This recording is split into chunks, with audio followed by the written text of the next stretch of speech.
அஸ்ஸலாமு அலைக்கும். Hi friends, welcome back to Nimmi's world. இன்றைக்கி நம்ம குஸ்கா சேர்ப்புறோம். வாங்க அது எப்படி செய்யலாங்கிறதை பார்க்கலாம். அகலமான பாத்திரம் எடுத்துருக்கேன். அந்த பாத்திரத்தில் நார்மல் குக்கிங் ஆயில் நீங்கள் பார்த்தீங்கன்னா 100 ml நார்மல் குக்கிங் ஆயில் நான் சேர்த்துருக்கேன். எண்ணெயானது சூடேறி வரட்டும். எண்ணெய் சூடேறிச்சு. பட்டை ஒரு விரல் சைஸ் அளவு பட்டையும், கிராம்பு 9 கிராம்பு, ஏலக்காய் 6 ஏலக்காய் இப்போ இதோடு சேர்த்துக்கிறேன். சேர்த்ததுக்கப்புறம் இது லைட்டாக நம்மளுக்கு பொரிஞ்சு வரட்டும். ஸ்பைசஸ் பொரிஞ்சு வரமே பெரிய வெங்காயம் கட் பண்ணது அளவில் பார்த்தீங்கன்னா 250 கிராம் அளவு பெரிய வெங்காயம் இப்போ இதோடு சேர்த்துக்கிறேன். சேர்த்ததுக்கப்புறம் நல்லா கலந்து வச்சுக்கிறேன். இந்த பெரிய வெங்காயமானது நம்மளுக்கு நல்லா வதங்கி லைட்டாக கோல்டன் கலரில் வரணும். அதனால ஃபஸ்ட் இது நல்லா நான் வதக்கி விட்டு எடுத்துக்கிறேன். வெங்காயமானது இந்த மாதிரி கோல்டன் கலரில் வதங்கி வருமே புதினா ஒரு கைப்பிடி அளவும், அதே மாதிரி கொத்தமல்லியானது ஒரு கைப்பிடி அளவு இதோட நான் சேர்த்துக்கிறேன். சேர்த்ததுக்கப்புறம் இந்த எண்ணெயிலேயே இந்த புதினாவும் கொத்தமல்லியும் நல்லா ஃபஸ்ட் நம்மளுக்கு வதங்கி வரட்டும். புதினாவும் கொத்தமல்லி நம்மளுக்கு வதங்கி வருமே இஞ்சி பூண்டு பேஸ்ட்டு 1.5 டேபிள் ஸ்பூன் அளவு இஞ்சி பூண்டு சேர்த்துட்டேன். இஞ்சி பூண்டு சேர்த்ததுக்கப்புறம் நல்லா கலந்துட்டுக்கலாம். இந்த இஞ்சி பூண்டோட பச்சை வாசனை போய் இந்த எண்ணெயிலே ஃபஸ்ட் நம்மளுக்கு நல்லா வதங்கி வரட்டும். இஞ்சி பூண்டோட பச்சை வாசனை போய் நல்லா வதங்கி வந்துடுச்சு. அடுத்து நல்லா பழமான தக்காளி அளவில் பார்த்தீங்கன்னா 300 கிராம் அளவு பழமான தக்காளியும், காரத்துக்கு பச்சை மிளகாய் 4 இப்போ இதோடு நான் சேர்த்துக்கிறேன். தக்காளி சேர்த்ததுக்கப்புறம் அரிசிக்கும் மசாலைக்கு தேவையான அளவு உப்பு நான் சேர்த்துக்கிறேன். உப்பு சேர்த்ததுக்கப்புறம் நான் நல்லா கலந்து விட்டுக்கிறேன். இந்த தக்காளியானது நம்மளுக்கு நல்லா பேஸ்ட் மாதிரி வரணும். அதனால ஃபஸ்ட் இந்த இதை எண்ணெயிலே நான் நல்லா வதக்கி விட்டுக்கிறேன். தக்காளி சேர்த்துச்சு அப்படியே விட்டுறாங்க. இடையில 2-3 தடவை கலந்து விட்டுக்கோங்க. இல்லை அப்படின்னா மசாலா அடிப்பிடிக்க நிறைய சான்சஸ் இருக்குது. தக்காளி பேஸ்ட் மாதிரி வரவுமே 1 ஸ்பூன் அளவு மிளகாத்தூளானது இப்போ சேர்த்துக்கிறேன். மல்லித்தூள் 3/4 ஸ்பூன் அளவு, கரம் மசாலா 1/2 ஸ்பூன் அளவு, மசாலா எல்லாம் சேர்த்ததுக்கப்புறம் கலந்து வச்சுக்கிறேன். இந்த மசாலையானது எண்ணெயிலே கொஞ்சம் நேரம் வதங்கி வரட்டும். மசாலா எல்லாமே வதங்கி எண்ணெய் தெளிஞ்சு வரவுமே ஸ்பூன் அதாவது 3 டேபிள் ஸ்பூன் அளவு தயிரானது சேர்த்துக்கிறேன். தயிர் சேர்த்ததுக்கப்புறம் இது நல்லா கலந்துட்டுக்கலாம். இந்த தயிரானதும் சரி இந்த மசாலாவும் சரி நல்லா வெந்து இதுலேருந்து லைட்டாக எண்ணெய் பிரிஞ்சு வரும். அதனால ஃபஸ்ட் நான் வேக வச்சு எடுத்துக்கிறேன். தயிர் சேர்த்ததுக்கப்புறம் நீங்கள் பார்த்தீங்கன்னா எண்ணெயும் சரி மசாலாவும் சரி நல்லா வெந்து எண்ணெய் தெளிஞ்சு வர ஆரம்பிக்குது. இப்போ தண்ணி சேர்த்துக்கிறோம். இந்த கப்பில் 3 கப் அளவு அரிசி எடுத்துக்கிட்டேன். அளவில் பார்த்தீங்க அப்படின்னா 600 கிராம் அளவு அரிசி இருக்கும். அதனால் இதே கப்பில் தண்ணி அளந்து 6 கப் அளவு தண்ணி சேர்க்க போகிறேன். 3 கப் அளவு அரிசிக்கு 6 கப் அளவு தண்ணி சேர்க்க போகிறேன். நான்வெஜ் சேர்க்காதனால நம்மளுக்கு நான்வெஜ்லேருந்து தண்ணி கிடைக்காத பட்சத்தில் நம்ம இப்போ வெஜ்ஜாக செய்கிறனால 3 கப்பு அரிசிக்கு 6 கப் அளவு தண்ணி கரெக்டாக இருக்கும். அந்த தண்ணியானது இப்போ நான் சேர்த்துக்கிறேன். 3 கப் அளவுக்கு 6 கப் அளவு தண்ணி சேர்த்துக்கிறேன். தண்ணி சேர்த்துட்டு கலந்துட்டுக்கிறேன். இந்த தண்ணியானது நம்மளுக்கு நல்லா கொதிச்சு மசாலாவோட பச்சை வாசனையும் போய் வரும். அதனால ஃபஸ்ட் நல்லா இது கொதிக்க விட்டு எடுத்துக்கிறேன்.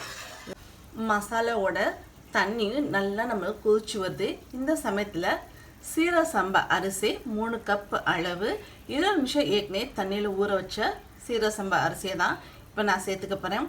திரும்பவும் நான் ரிப்பீட் பண்ணுறேன். 3 கப் அரிசிக்கு 6 கப் அளவு தண்ணி சேர்த்துருக்கேன். இப்போ அரிசி எல்லாத்தையும் இதில் நான் சேர்த்துறேன். அரிசி சேர்த்ததுக்கப்புறம் லைட்டாக மிக்ஸ் பண்ணி விடலாம்.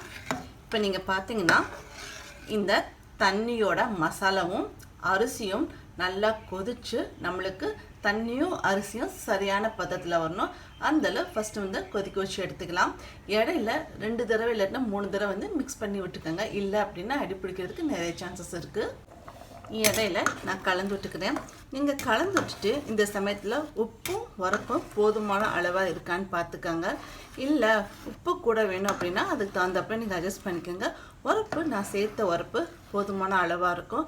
இல்லை நான் உரப்பு கூட தான் நாங்கள் சேர்த்து சாப்பிடுவோம் அப்படின்னா நீங்கள் இன்னும் கொஞ்சம் கூட பச்சை மிளகாய் தான் சேர்க்கணும். அப்போ தான் உங்களுக்கு டேஸ்ட்டு கிடைக்கும். அரிசியும் தண்ணியும் சரியான பதத்தில் வந்துருச்சு. முக்கியமான விஷயம், சீரக சம்பா அரிசி நம்ம தண்ணி சேர்த்தோம் பார்த்தீங்களா, ஒவ்வொரு அரிசிக்கும் சீரக சம்பா பழசு புதுசுன்னு 2 விதமாக இருக்கும். அதை வந்து உங்கள் தேவைக்கேற்ப அந்த சீரக சம்பா அரிசி எடுத்தீங்கன்னா அதுக்கு தகுந்தாப்புல தண்ணி நீங்கள் கொஞ்சம் அட்ஜஸ்ட் பண்ணிக்கோங்க. இப்போ ஒரு மிக்ஸ் வந்து நான் கொடுத்துட்றேன். ஒரு மிக்ஸ் கொடுத்துட்டு தம்மு கூட போகிறேன். கீழே வந்து ஒரு தோசைக்கல் வச்சுருக்கேன். தோசைக்கல் வச்சதுக்கப்புறம் நம்ம இதில் வந்து கொஞ்சம் நெய் சேர்த்துக்கலாம். நெய்யானது கொஞ்சம் நான் சேர்த்துக்கிறேன். அளவில் பார்த்தீங்கன்னா 2 டேபிள் ஸ்பூன் அளவு நெய் சேர்த்துருக்கேன். நெய் சேர்த்ததுக்கப்புறம் நெய்யானது எல்லா பக்கட்டும் போகிற மாதிரி ஃபஸ்ட்டு வந்து நான் ஸ்ப்ரெட் பண்ணி விட்டுக்கிறேன். ஸ்ப்ரெட் பண்ணதுக்கப்புறம் லைட்டாக வந்து ஒரு ப்ரெஷர் கொடுத்துட்டு இதை அப்படியே தம்மு கூட போகிறேன். தம்முக்கு நீங்கள் எப்படி வேணால் விட்டுக்கலாம். பேப்பரோ இல்லை துணியோ இலையோ அலுமினியம் ஃபாயிலோ எது வேணால் வச்சுக்கலாம். நான் இந்த தடவை வந்து பேப்பர் வச்சு தான் நான் தம்மு கூட போகிறேன். பேப்பர் வச்சதுக்கப்புறம் இது டைட்டாக மூடுற மாதிரி ஒரு பிளேட் வைக்கிறேன். இந்த பிளேட் வச்சதுக்கப்புறம் காற்று வந்து வெளியே போகாத மாதிரி கனமான கல் ஒன்று மேலே வச்சுட்டு அப்படியே வந்து சிம்மில் விட்டுட்டு 20 மினிட்ஸ்க்கு அப்புறம் நம்ம இதை ஓப்பன் பண்ணி பார்க்கலாம். 20 மினிட்ஸ்க்கு தம்க்கு விட்டுருந்தோம். இப்போ அடுப்பை ஆஃப் பண்ணிடுறேன். அடுப்பை ஆஃப் பண்ணிட்டு அப்படியே அதை டிஸ்டர்ப் பண்ணாமல் ஒரு 15 மினிட்ஸ் அப்படியே விட போகிறேன். 15 மினிட்ஸ்க்கு அப்புறம் இது எப்படி இருக்குன்னு நம்ம ஓப்பன் பண்ணி பார்க்கலாம். 2 நிமிஷம் தம்முக்கு விட்டுட்டு அப்படியே அடுப்பை ஆஃப் பண்ணிட்டு 15 மினிட்ஸ் வந்து டிஸ்டர்ப் பண்ணால் விட்டுருந்தோம். இப்போ நம்ம ஓப்பன் பண்ணி பார்க்கலாம் இது எப்படி இருக்குன்ட்டு.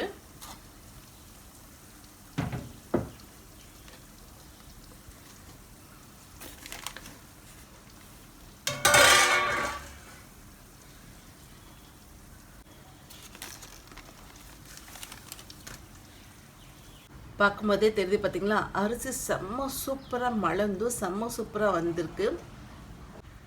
ஏற்கனவே நெய் சேர்த்து தான் நம்ம ஸ்ப்ரெட் பண்ணி விட்டு தான் தம்முக்கிட்டு இருந்தோம்.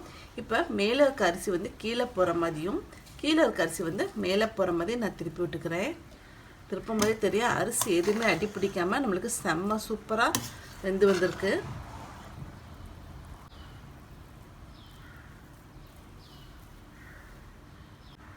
அரிசி திருப்பி விட்டுவோம்.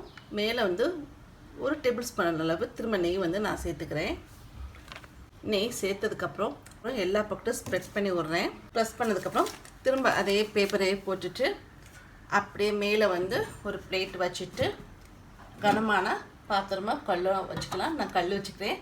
இப்போ நான் அடுப்பை எதுவும் ஆன் பண்ணலை. ஆன் பண்ணாமல் அப்படியே வந்து டிஸ்டர்ப் பண்ணாமல் திரும்ப ஒரு 15 மினிட்ஸ் அப்படியே விட்டு எடுக்க போகிறேன். 15 மினிட்ஸ்க்கு அப்புறம் பார்க்கலாம் எப்படி இருக்குன்ட்டு. அடுப்பை ஆன் பண்ணாமையே அப்படியே 15 மினிட்ஸ்க்கு நம்ம வந்து தம்முக்கிட்டு இருந்தேன். இப்போ ஓப்பன் பண்ணி பார்க்கலாம் எப்படி இருக்குன்ட்டு.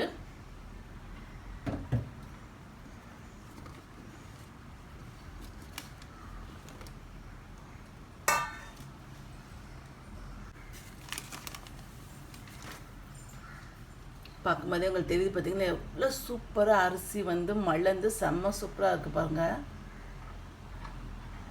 இதை நான் எடுத்து காட்டுறேன் எப்படி இருக்குன்ட்டு. செம்ம சூப்பராக இருக்குல்ல. உதிரி உதிரியாக ஊற்றும் நம்மளுக்கு செம்ம சூப்பராக மலர்ந்து வெந்து வந்திருக்கு. அப்படியே வேறு பிளேட்டுக்கு ட்ரான்ஸ்ஃபர் பண்ணும்போது நெய்யோட வடையும் சரி இந்த குஸ்காவோட வடையும் சரி செம்ம சூப்பராக இருக்குது. ஒரு தடவை நீங்கள் இந்த குஸ்கா ரெசிபி உங்களை ட்ரை பண்ணீங்க அப்படின்னா திரும்ப திரும்ப ட்ரை பண்ணிகிட்டே இருப்பீங்க. அந்த அளவு செம்ம சூப்பராகவும் எம்மியாகவும் டேஸ்டியாகவும் இருக்கும். முஸ்லீம் மீட் ஸ்டைலில் நீங்களும் இந்த ரெசிபி உங்களை ட்ரை பண்ணிட்டு அதே மாதிரி எப்படி இருக்குங்கிறதையும் சொல்லுங்கள். தேங்க்யூ.